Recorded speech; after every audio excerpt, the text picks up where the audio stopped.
Hello dear students, welcoming you to the second video of the second part of Basics of Ethics and Culture. In this video, I will talk about the 6 propositions of cultural relativism.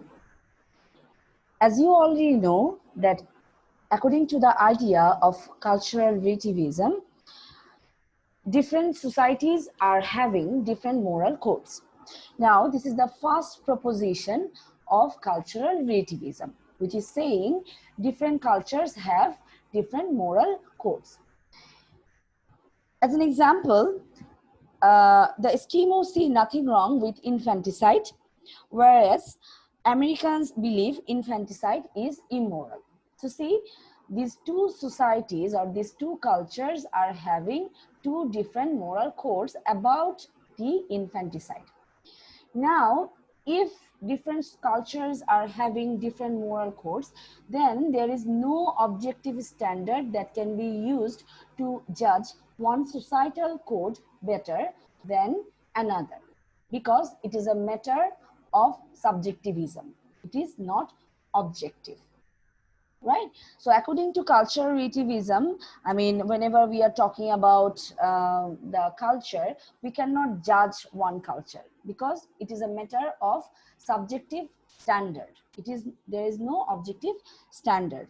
These customs cannot be said to be correct or incorrect, for that implies we have an independent standard of right and wrong by which they may be judged. Now, the moral code of our society has no special status whenever we are practicing the idea of cultural relativism, because it is just one among many, right? So remember, when you are following the idea of cultural relativism, you have to admit it that the moral code of our own society has no special status. It is merely one among many, and there is no universal truth in ethics, because according to the concept of cultural relativism, the idea of universal truth in ethics is a myth. Why they're saying so? Because at first you have seen that according to the idea of relativism, different cultures have different moral code, and as different cultures have different moral codes, there is no universal truth in ethics. That is, there is no moral truths that hold for all peoples at all times. And in this case, when we are supporting the concept of cultural relativism, the moral code of a society determines what is right within that society. That is, if the moral code of a society says that certain action is right, then that action is right at least within that society, right?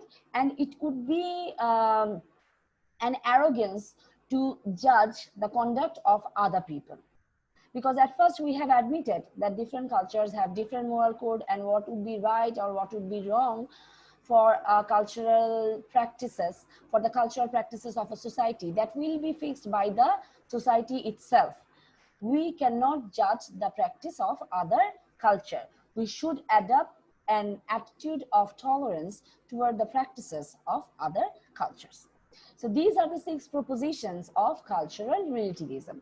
Now, if we are focusing on the cultural differences argument, you will be seeing that the first thing we need to notice is that at the heart of cultural relativism, there is a certain form of argument. The strategy used by cultural relativists is to argue from facts about the differences between cultural outlooks to a conclusion about the status of morality. If I am using the same example that I have given to you several times, which is according to the Eskimo society, infanticide is all right, but whenever we are talking about the American society, it is totally immoral. Even if you are focusing on another example, that is the Greeks believed it is wrong to eat the dead, whereas the Calassian believed it was right to eat the dead body. Therefore, eating the dead is neither objectively right nor objectively wrong.